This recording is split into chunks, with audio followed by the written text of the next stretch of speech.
हाय दोस्तों, इस वीडियो को देख रहे छोटे बड़े सभी प्रेक्षकों को हमारी तरफ से एक विज्ञप्ति है। ये सिर्फ एक कहानी मात्र है। इसमें दिखाए जाने वाले या बताए जाने वाले सभी भूत मंत्र तंत्र कपोल कल्पित है। हमारे निज जीवन में भूत होते हैं, इस बात की पुष्टि करना हमारा उद्देश्य नहीं है।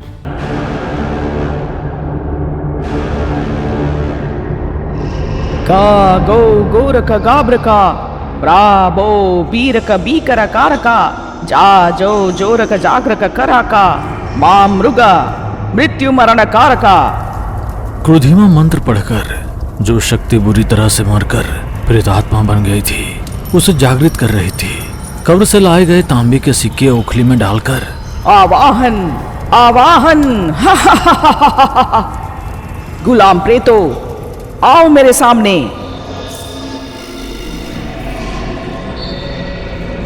इस ओखली को ले जाकर कोरबा गांव के कब्रिस्तान में रख दो, बाकी मैं संभाल लूंगी। इस बार उस मंत्र वाली काकी के प्रिय शिष्य नाटा भूत को ऊपरी लोक में भेज दूंगी। तैयार रहना नाटा।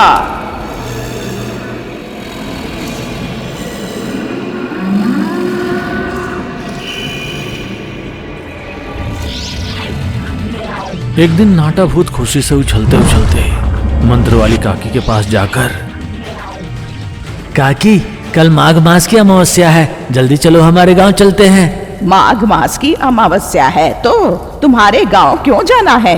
भूल गई काकी, वर्ष में एक बार आने वाली माघ मास की अमावस्या के दिन स्पूर्णा तंत्र करने से मैं मनुष्य बनूंगा ना काकी। ओह हाँ, भूल गई रे नाटा, चलो अभी चलते हैं। ऐसा कहकर मंत्र वाली काकी नाटा भूत के बालों पर बैठकर फुर से हवा में उड़ते हुए नाटा भूत के गांव कोरबा गए।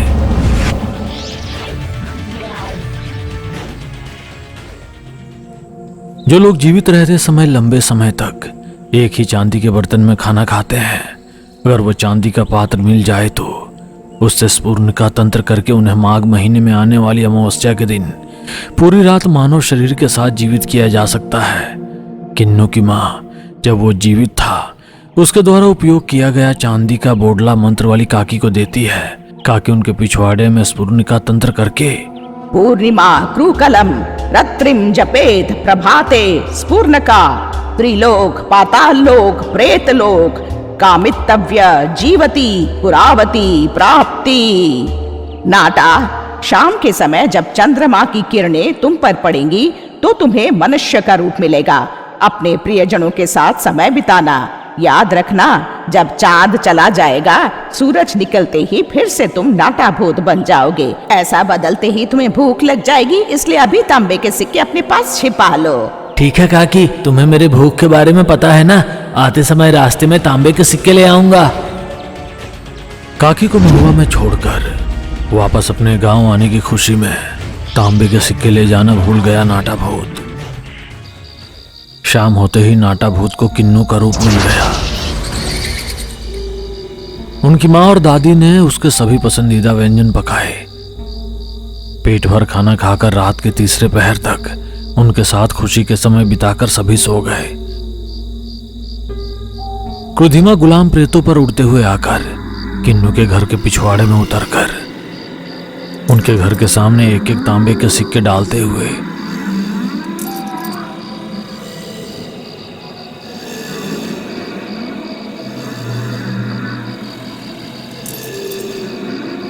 शमशान में ओखली तक जाकर गा गो गोरक गाब्रका ब्राबो बोरक बीकर कारका जा जो जोरक जीक्रक कारका मां मृग मृत्यु मरण कारका। आवाहन आवाहन। ओखली पर क्रोध से जल रही है मूसल भूत, आकर ओखली को तोड़कर अपना बदला पूरा करो। तुम्हारा अंत नजदीक है रे नाटा, अब तुम्हें कोई नहीं बचा सकता। जब सूर्य की किरणें किन्नू पर पड़ी तो वो नाटा भूत में बदल गया। उड़ते उड़ते ही भूख भूख करते हुए बाहर आया। पेट भरे और ताकत भी आए, इसके लिए कब्र में रखा तांबे का सिक्का पेट में पड़ना ही चाहिए। अब मैं क्या करूंगा? काकी ने फिर भी कहा था, मैंने ही नहीं सुना। ऐसा सोचते हुए कमजोरी से चलते हुए घर से बाहर निकलते ही आंगन में चमकते हुए तांबे का सिक्का दिखाई दिया। उससे कब्रिस्तान की गंध भी आ रही थी। रेंगते हुए जाकर खा लेता है।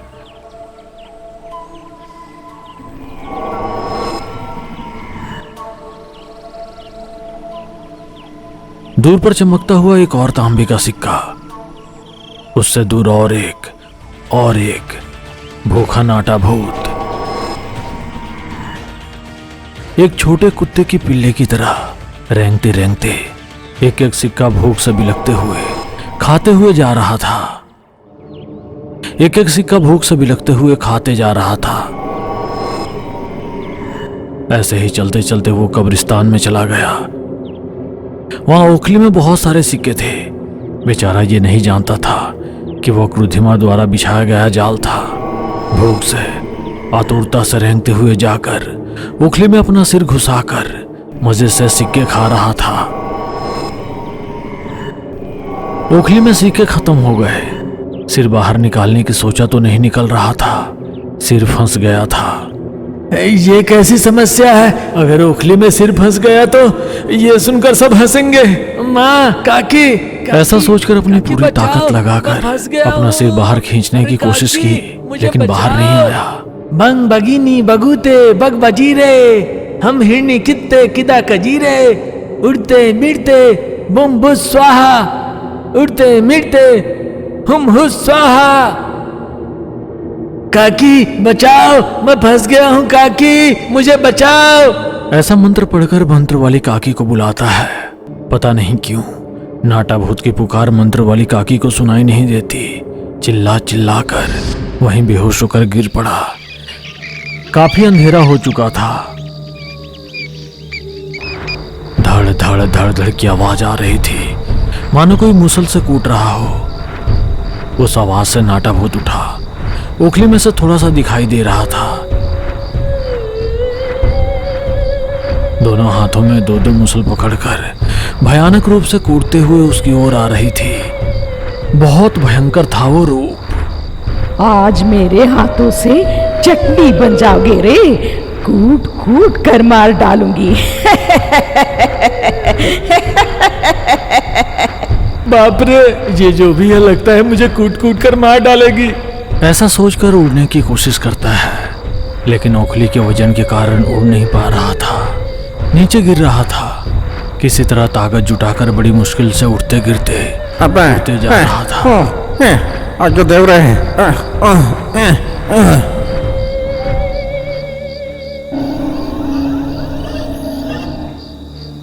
ये कैसा विचित्र है, ओखली उड़ रही है। बाप रे, अरे उठो। ऐसा चिल्लाने ही वाली थी, लेकिन पीछे से मुसल भूत आ रही थी। दोनों हाथ में खून से सनी हुई मुसल लेकर जमीन पर मारते हुए आते देखकर बूढ़ी औरत के मुंह से एक शब्द भी नहीं निकला।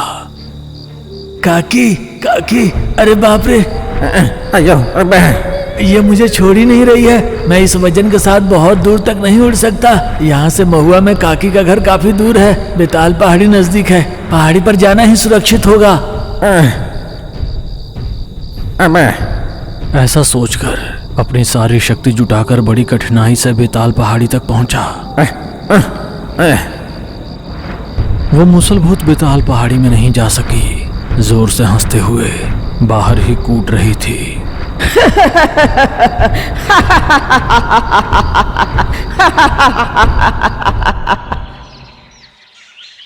सुबह होने तक मूसलभूत गायब हो गई। बेताल गुफा में ओखली से सिर निकालने की बहुत कोशिश की, लेकिन नहीं निकाल पाया और वहीं गिरकर पड़ा था नाटा भूत।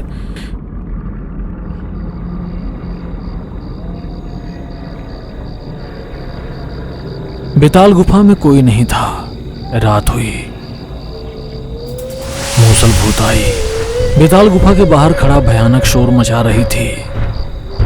आओ आओ, बाहर आओ, मैं तुम्हें चटनी बना दूंगी, आओ। नाटा भूत कमजोरी के कारण बोल नहीं पा रहा था। उसकी ऊर्जा कम हो रही थी, क्योंकि वो पूरे दिन तांबे के सिक्के नहीं खाया था। अगर वो 2 दिन और ऐसे ही पड़ा रहा तो उसकी आत्मा हवा में विलीन हो जाएगी। उधर देखा तो अंधेरा होते ही मुसलभूत गुफा के बाहर इंतजार कर रही थी। एक कदम भी नहीं चल सकने के कारण नाटा भूत वहीं गिरकर पड़ा रहा। सुबह हुई। महुआ से लोकी बेताल गुफा के पास आकर देखा तो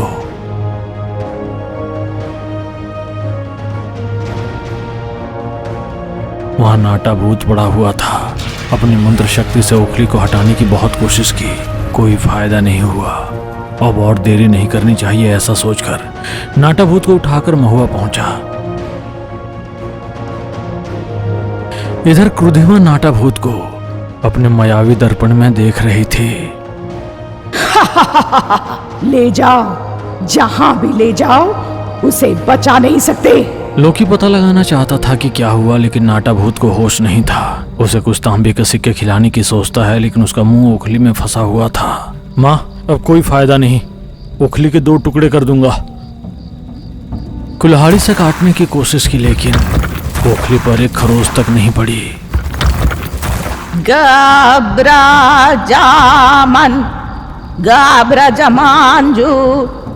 मंत्र वाली काकी अपनी मंत्र छड़ी से ओखली को भस्म करने की कोशिश की, लेकिन काकी की मंत्र शक्ति उस ओखली पर काम नहीं की।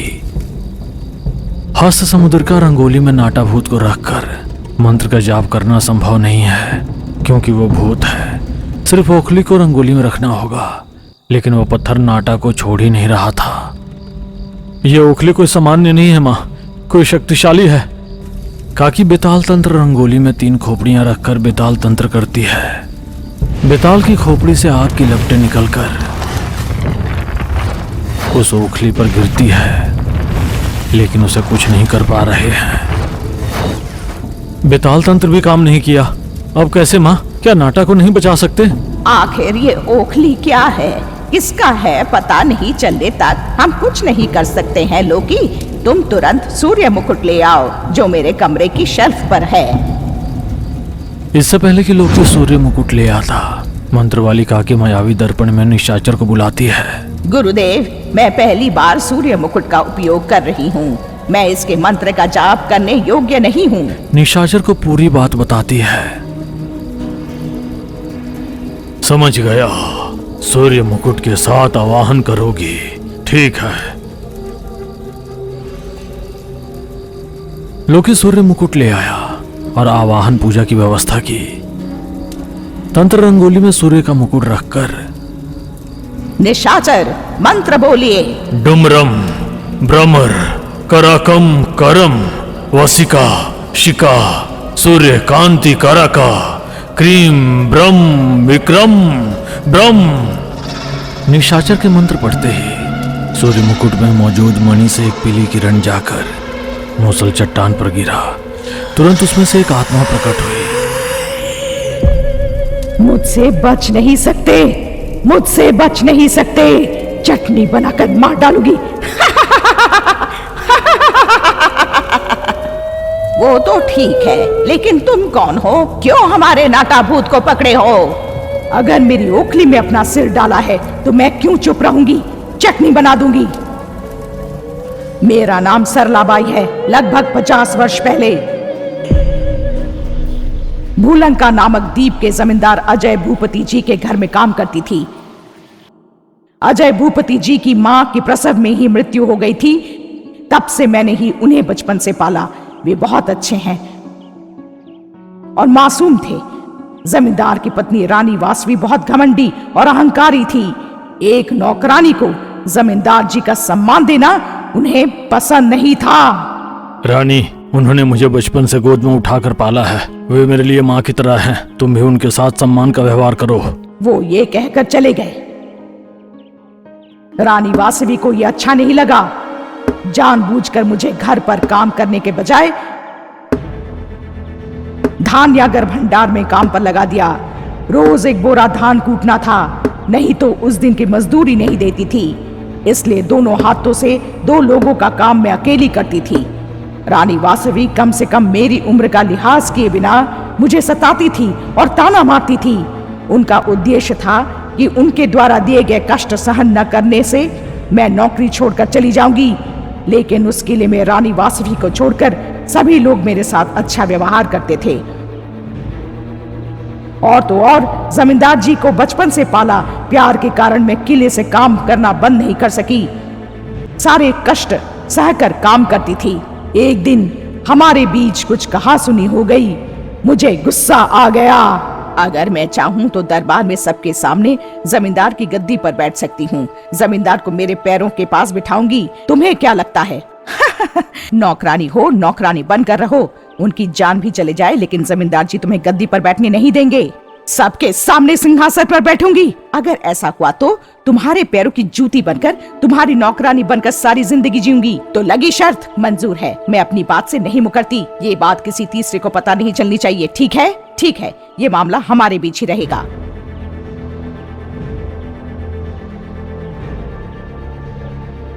अगले दिन जब दरबार चल रहा था, सरला का पोता भेष बदलकर आकर एक पर्ची देकर, यदि इन सवालों का जवाब नहीं दे सके तो आपका गांव एक अक्षम गांव है मानकर, आपके गांव वाले एकदम बुद्धू हैं मानकर मुझे 1 लाख सिक्के देने होंगे। लगी क्या शर्त? कौन हो बे तुम? मेरे साथ ऐसा परिहास? परिहास नहीं जमींदार जी, ज्ञान का प्रदर्शन। अभी तक दक्षिण और पूर्व के जमींदार इन जटिल प्रश्नों का उत्तर नहीं दे पाए हैं। क्या आप बता सकते हैं प्रभु? इन बातों से जमींदार को गुस्सा आ गया। ठीक है, मुझे 1 हफ्ते का समय दो, मैं तुम्हारे सवालों का जवाब दूंगा। ठीक है, 7 दिन बाद इसी समय फिर आऊंगा। ऐसा कहकर दूसरे वेश में मौजूद मेरा पोता चला गया। जमींदार ने पर्ची खोलकर देखा। अगम्या नामक पहाड़ी की चोटी पर एक गुफा है। इसमें 2 एक ही जैसे दरवाजे हैं। एक दरवाजा का रास्ता सुरंग की ओर जाता है, दूसरा भयंकर नरक का रास्ता है। दोनों दरवाजों पर भिन्नू और गिन्नू नाम के 2 राक्षस पहरा देते हैं। एक राक्षस हमेशा सच बोलता है, दूसरा हमेशा झूठ ही बोलता है। उन दोनों में से कौन सच बोलता है और कौन झूठ, ये कोई नहीं जानता। ये जानने के लिए कि कौन सा दरवाजा स्वर्ग की ओर जाता है, आप केवल उन दोनों राक्षसों में से एक राक्षस से एक ही प्रश्न पूछ सकते हैं। आप क्या प्रश्न पूछते हैं? गलती से नरक का दरवाजा खोलेंगे तो मृत्यु निश्चित है, सावधान। बहुत कोशिश करने पर भी जमींदार उनका परिवार नहीं बता सके। गांव में ढिंडोरा भी पिटवाया गया। जमींदार जी द्वारा पूछे गए उलझे हुए सवालों का जवाब देने वाले को 5 लाख सिक्के इनाम दिए जाएंगे। जल्दी कीजिए प्राहुशार। फिर भी कोई भी उन सवालों का जवाब नहीं दे सका। 7वें दिन सुबह होते ही दरबार में आकर उदास बैठे जमींदार के सामने मैं जाकर खड़ी हो गई। तुम क्यों आई माँ? मेरा सम्मान खत्म होने वाला है, हमारे गांव का सम्मान भी खत्म होने वाला है। मैं शर्म से मर जाऊंगा माँ। यदि आप हार गए तो ये मेरी भी हार होगी, क्योंकि आपको मैंने पाला पोसा है, इसलिए मैं उन पहेलियों का उत्तर बताऊंगी। अच्छा बताओ, अगर जवाब सही होगा तो घोषित इनाम से 2 गुना दूंगा तुम्हें। मुझे 1 पैसा भी नहीं चाहिए। और क्या चाहिए? जब मैं उत्तर दूंगी उस समय मुझे अपना गुरु मान लीजिए, बस। ठीक है, वैसा ही समझूंगा। गुरु के सामने साक्षात भगवान भी बच्चे के समान होता है, इसलिए मैं आपके स्थान पर बैठकर उत्तर दूंगी। तुम्हारा दिमाग तो अकल ठिकाने है। तुमने जमींदार जी को पाला पोसा है तो इसका मतलब यह नहीं कि तुम कुछ भी कर सकती हो, कुछ भी पूछ सकती हो। नौकरानी हो, नौकरानी जैसा रहो। उसने जो कहा उसमें गलत क्या है? गुरु का स्थान सबसे श्रेष्ठ है। ठीक है साहब, लेकिन इसका क्या सबूत है कि उसका जवाब सही है? आपका सिंहासन पर बैठने के बाद जवाब गलत हुआ तो ये सिंहासन के लिए एक ना मिटने वाला धब्बा होगा। अगर मेरा जवाब गलत होगा तो मुझे फांसी की सजा दीजिए, मैं खुशी खुशी सजा भुगतूंगी। ठीक है माँ, अब आप ही मेरी गुरु हैं, आकर बैठो। मैं सबके देखते ही सिंहासन पर बैठ गई। मेरे नीचे वाली कुर्सी पर जमींदार बैठे। सभी का मुंह खुला का खुला रह गया। कौन सा दरवाजा स्वर्ग की ओर जाता है, ये प्रश्न मैं तुम्हारे बगल वाले व्यक्ति से पूछूंगी तो वो किस दरवाजे की ओर इशारा करेगा। ऐसा पूछने पर वो जो दरवाजा दिखाएगा वो नरक का रास्ता है, इसलिए आपको अगला दरवाजा चुनना होगा। ऐसा कैसे? क्या वो हमेशा सच बोलता है? फिर अगला दरवाजा क्यों चुने? यह भ्रमित करने वाला है माँ। कोई नहीं जानता कि दोनों राक्षसों में से कौन सच बोलता है और कौन झूठ। हमारे पास केवल एक प्रश्न पूछने की सुविधा है, इसलिए मान लीजिए कि भिन्नु राक्षस हमेशा सच बोलता है। कौन सा दरवाजा स्वर्ग की ओर जाता है, ये प्रश्न मैं तुम्हारे बगल वाले व्यक्ति से पूछूंगी तो वो किस दरवाजे की ओर इशारा करेगा। ऐसा भिन्नु से पूछने पर उसके द्वारा दिखाया गया वो दरवाजा नरक का रास्ता है, क्योंकि भिन्नु के बगल वाला व्यक्ति गिन्नु है। क्योंकि गिन्नु हमेशा झूठ बोलता है, वो गलत दरवाजा दिखाएगा। अब मान लीजिए कि गिन्नु राक्षस हमेशा झूठ बोलता है। गिन्नु से भी यही प्रश्न पूछने पर कौन सा दरवाजा स्वर्ग की ओर जाता है, ये प्रश्न मैं तुम्हारे बगल वाले व्यक्ति से पूछूंगी तो वो किस दरवाजे की ओर इशारा करेगा।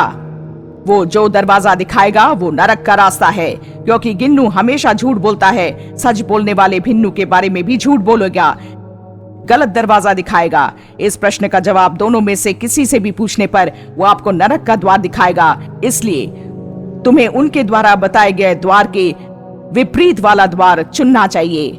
मेरे तार्किक उत्तर से सभी तालियां बजा रहे थे, तो दूर से देख रही रानी वासवी ईर्ष्या से जल रही थी।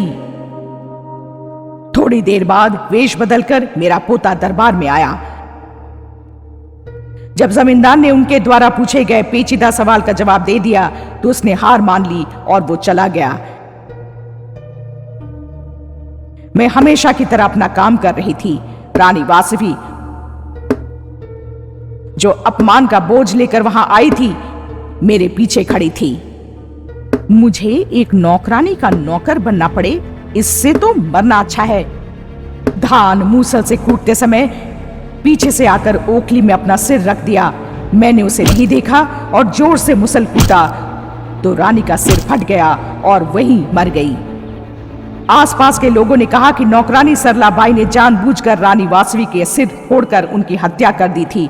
तो जमींदार जी ने मुझे फांसी की सजा सुना दी। जबरदस्ती मरने के कारण हम दोनों की आत्माएं प्रेतात्माओं में बदलकर एक की आत्मा मुसल में और दूसरी की ओखली में घुस गई। ओखली और मुसल को भी हमारी कब्रों में दफना दिया गया, लेकिन क्रूधिमा नाम की एक तांत्रिका ने हमें बाहर निकाल दिया।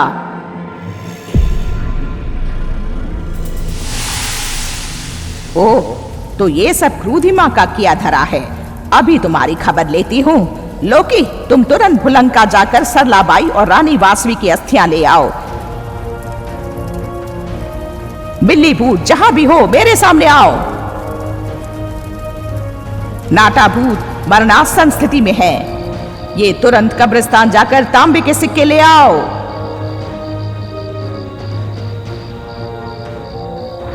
इसी बीच अंधेरा हो गया। मूसलभूत ओखली की तलाश में वहां पहुंच गई।